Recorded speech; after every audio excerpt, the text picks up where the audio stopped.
Kashmir POJK दोनों में फैले हैं।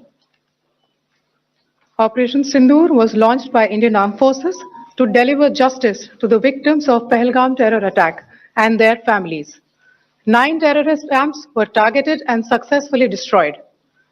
Over the last 3 decades, Pakistan has systematically built terror infrastructure.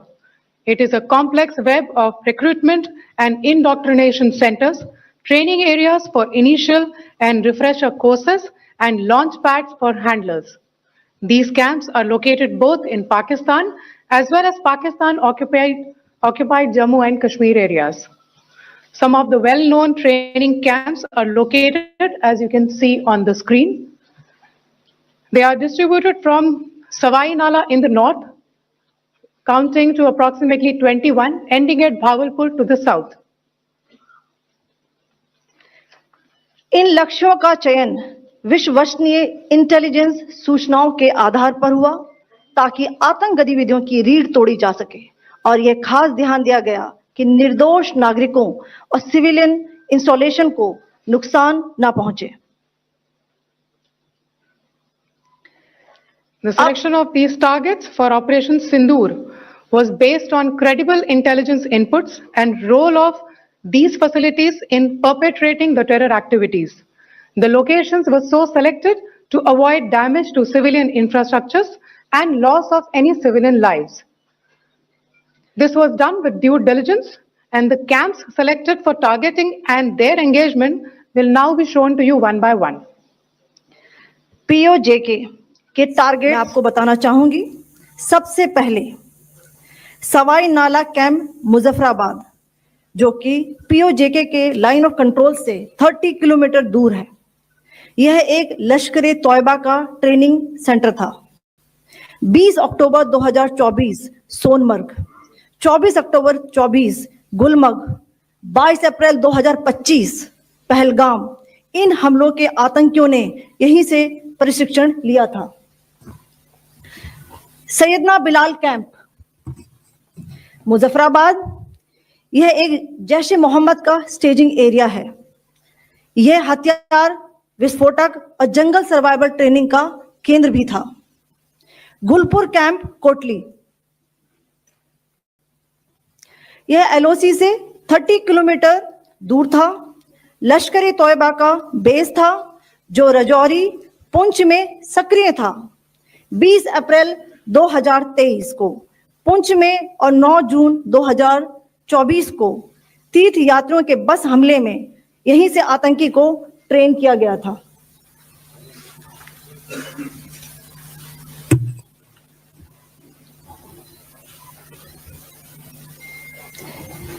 Barnala camp बिंबर, ये LOC से 9 किलोमीटर दूर है।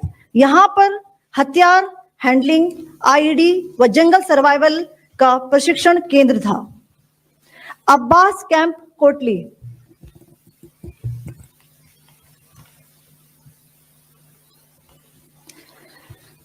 यह LOC से 13 किलोमीटर दूर है।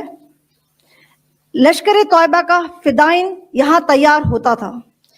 इसकी कैपेसिटी 15 टेररिस्ट को ट्रेन करने की थी।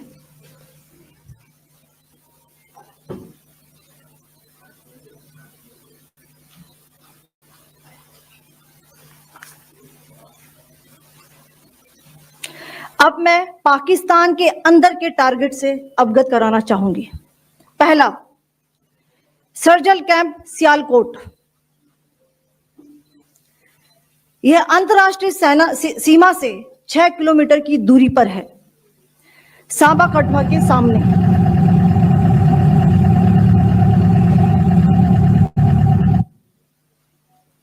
मार्च 2025 में जम्मू एंड कश्मीर पुलिस के 4 जवानों को की जो हत्या की गई थी, उन आतंकवादियों को इसी जगह पर ट्रेन किया गया था। दूसरा, महमूना जाया कैंप सियालकोट, यह 18 से 12 किलोमीटर IB से दूर था। हिजबुल मुजाहिदीन का बहुत बड़ा कैंप था। यह कठुआ जम्मू क्षेत्र में आतंक फैलाने का नियंत्रण केंद्र था। पठानकोट एयरफोर्स बेस पर किया गया हमला भी इसी कैंप से प्लान और डायरेक्ट किया गया था। मरकज ताइबा मुरीद के, यह आईबी से 18 से 25 किलोमीटर दूरी पर है। 2008 के मुंबई हमले के आतंकी भी यहीं से प्रशिक्षित हुए थे। अजमल कसब व डेविड हेडली भी यहां ट्रेन हुए थे।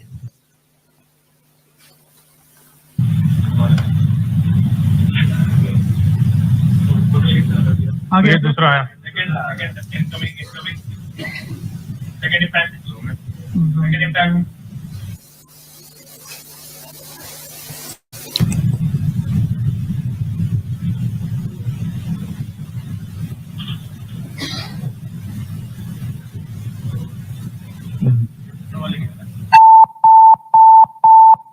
टारगेट 10 हुआ है। टारगेट 10 हुआ, एंक्लोजर सेम ही है। 7 it is hit the target. हाँ हाँ।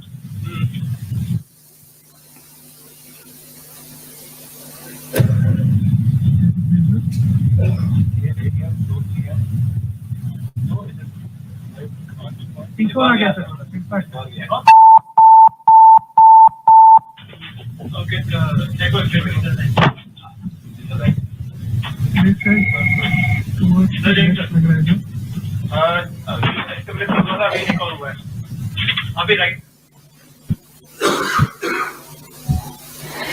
मरकज सुभान अल्लाह भावलपुर, यह इंटरनेशनल बाउंड्री से 100 किलोमीटर दूर है।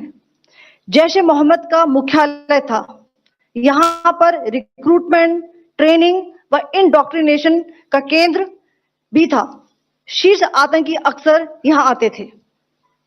मैं आप सबको बताना चाहती हूं कि किसी भी सैन्य ठिकाने का निशाना नहीं बनाया गया और अभी तक किसी तरह की नागरिक क्षति की रिपोर्ट नहीं है। धन्यवाद। जय Hind. The strike on the terror camps were undertaken through precision capability, as shown to you. A niche technology weapons with careful selection of warheads was ensured so that there will be no collateral damage. The point of impact in each of the target was a specific building or a group of buildings. All the targets were neutralized with clinical efficiency, and the results reiterate the professionalism of the Indian Armed Forces in the planning and execution of their operations. No military establishments were targeted. India has demonstrated considerable restraint in its response. However, it must be said that the Indian Armed Forces are fully prepared to respond to Pakistani misadventures, if any, that will escalate the situation. जय हिंद और सज्जनों, मैं colonel Sophia Qureshi और मेरे साथ wing commander Vyomika Singh आज आपको 6 से 7 मई 2025 की रात 1:05 से 1:30 बजे के बीच भारतीय सशस्त्र बलों द्वारा अंजाम दिए गए ऑपरेशन सिंदूर के बारे में जानकारी देंगे। ऑपरेशन सिंदूर 22 अप्रैल को पहलगाम में हुए विभत्स आतंकवादी हमले के शिकार मासूम नागरिकों व उनके परिवारों को न्याय देने के लिए लॉन्च किया गया था। इस कार्रवाई में 9 टेररिस्ट कैंप्स को टारगेट किया गया और पूरी तरह से इसे बर्बाद किया गया। पाकिस्तान में पिछले 3 दशकों से टेरर इंफ्रास्ट्रक्चर का निर्माण हो रहा है। इसमें recruitment, indoctrination centres, training areas व लॉन्च पैड शामिल थे, जो पाकिस्तान और पाक अधिकृत जम्मू कश्मीर POJK दोनों में फैले हैं। Operation Sindoor was launched by Indian Armed Forces to deliver justice to the victims of Pahalgam terror attack and their families. 9 terrorist camps were targeted and successfully destroyed. Over the last 3 decades, Pakistan has systematically built terror infrastructure. It is a complex web of recruitment and indoctrination centers, training areas for initial and refresher courses, and launch pads for handlers. These camps are located both in Pakistan as well as Pakistan-occupied occupied Jammu and Kashmir areas. Some of the well-known training camps are located, as you can see on the screen. They are distributed from Savai Nala in the north, counting to approximately 21, ending at Bhagalpur to the south. इन लक्ष्यों का चयन विश्वसनीय intelligence सूचनाओं के आधार पर हुआ ताकि आतंक गतिविधियों की रीढ़ तोड़ी जा सके और यह खास ध्यान दिया गया कि निर्दोष नागरिकों और सिविलियन इंस्टॉलेशन को नुकसान न पहुंचे। The selection of these targets for Operation Sindoor was based on credible intelligence inputs and role of these facilities in perpetrating the terror activities. The locations were so selected to avoid damage to civilian infrastructures and loss of any civilian lives. This was done